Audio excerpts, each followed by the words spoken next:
মাঠে লাখি বাড়িতে আনি গুড়ি পানি খাওয়ায়, এরকম পালতেছি। আশা আছে খামার করব।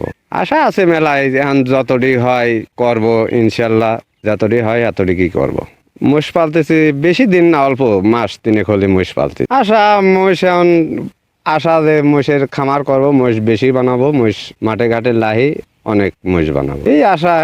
সাল পাল ছোট ছোট রয়েছে, সাল পাল মানুষ করা লাগবে, এর পরে নির্ভর চলা লাগবে, নির্ভর ভর করি চলা লাগবে। তখন আমরা ভাটার কাম করছি, মাটি কাটেছি, অনেক রকমের কাজ করেছি, রিক্সা চলাইছি, ভ্যান চলাইছি, বহুত রকমের কাজ করেছি। হঠাৎ মোষ পালন এই কাজ করতে করতে আমার কলার বাগান ছিল, অল্প কলার বাগান ছিল।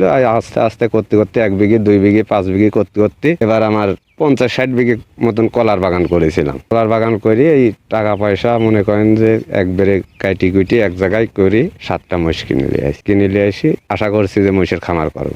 না, বাবার থেকে এমন কিছু পাইনি। মাঠে মনে হয় 3-4 বিঘে ভূমি আছে, আমরা 3টে ভাই ভাগযোগ করি, খাতি গেলি পারে কিছুই থাকে না, এই জন্য বড়টাই খায় দেয়, ও খায় আর আমরা এদিক সেদিক করি খাই। কলার ব্যবসা করি এটাই। 7টা মোষ কিনেছিলাম হচ্ছে 7.5 লাখ দিয়ে, আর এখন বেচতে গেলে 8 লাখ, 8.5 লাখ, 9 লাখ মতন হবে। 9 লাখের উপরে যাবে না 3 মাসের মেয়েদের। লাভজনকই তো, মোষ পালন লাভজনক। এর পেছনে তো কোনো খরচ করিনি। এটা হচ্ছে মাঠে খায়, মাঠে তিনি চলে ফেরে আইসি, একটু পানি ধরি সুনমুখে, এটাই। মাঠে ঘাস খায়, কাশি খায়, এমনি ঘাস খায়, এমনি ইরি ধানের আবাদ আছে, ইরি ধানের খের খায়, এইটুকুই। এখন মোষ করার দিন আমি করেছি প্রথম, এখন আমার দেহাদেহি সকলেই করছে যে মোষ আমরাও কিনবো, আমরাও মোষের খামার করব, মোষের লাভ বেশি। ভাই এটা মানে নিজের বুদ্ধির ফকির হওয়া ভালো, কিন্তু পরের বুদ্ধির বড়লোক হওয়া ভালো না।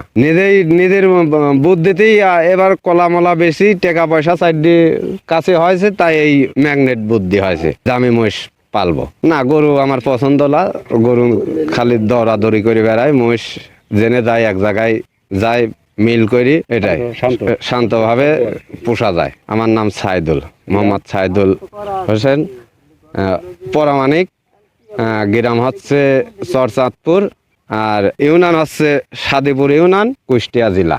নতুন মোষ, বাচ্চা মোষ এখন পালার ইচ্ছা করছে, পালতেছে। এখন ভবিষ্যৎ কিরকম হবে এটা তো আর বলা যাচ্ছে, আল্লাহ ভালো কিছুই করুক। মোষ পালা খুব ভালো। একটা মোষ 1 লক্ষ টাকা কিনলে পরে ভালোভাবে থাকলে একটা মোষ অন্তত আপনি 2 লাখ 2.5 লক্ষ টাকা বিক্রি হয়। কতদিনে? আপনি 4 থেকে 5 মাস এবং উপরে 6 মাস পারলেই একটা মোষ 1 লাখ দিয়ে কিনলে 2-2.5 লক্ষ টাকা বিক্রি করা যায়। আর গরুতে? আর গরু পালন করলে আপনার মনে করেন একটা গরু 1 দিয়ে কিনলে গেলে 1 লক্ষ টাকা কিনলে গেলে ওই গরুটা 2 লক্ষ টাকা বেচা যায়। তাতে মোষের আয় বেশি, গরুর আয়ের চেয়ে মোষের আয় বেশি হয়। এটা আমি খুব সততার দিকে দেখি। সে সতনিষ্ঠার দিকে কাজ করছে, তার বাবার কিছু ছিল না, সে নিজে ওইভাবে ভাবছে যে আমার বাবার তো কিছু নাই, আমার নিজে আমার ছেলেবেলা জানি বলে না যে আমার বাবা আমার কিছু দেওয়া যায় নাই, সেটা ভাবে সে সেভাবে সঞ্চয় করতে করতে এত দূর। কলা বাগান করছে, তারপর মনে হয় ইটের ভাটা কাজ, প্রথম ইটের ভাটা কাজ করছে, তা বাদে 2 বিঘা কলার বাগান করছে। 2 বিঘা কলার বাগান করার পর তখন আরও 2 থেকে 4, 4 থেকে 6 এভাবে করতে করতে মনে করেন যে আপনার এখন সে এক সময় 2-1 বছর আগে এখনও কলার গাড়ি করে, জেলায় জেলায় কলা দেয়। যেমন আমাদের এই দেশে সিরাজগঞ্জ জেলায়, আবার মনে হয় যে কুষ্টিয়া, ঢাকায় এই কলার গাড়ি করলে দেখা যায় একটা গাড়িতে 5, 7, 10 হাজার 20 হাজারও থাকে। এভাবে করতে করতে এটা করতে করতে আল্লাহ থাকে।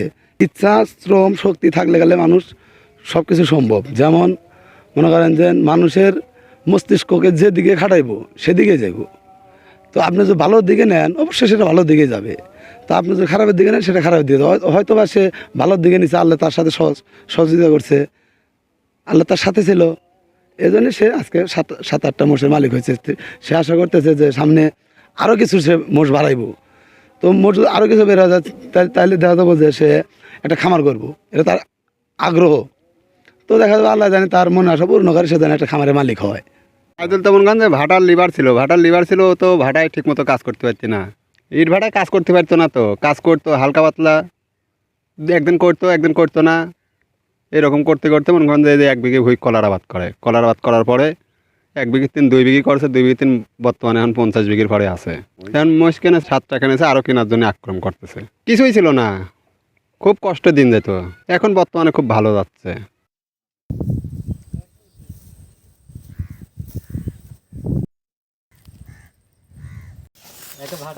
হ্যাঁ হ্যাঁ, আচ্ছা যাইতে থাকো, আমরা আসতেছি।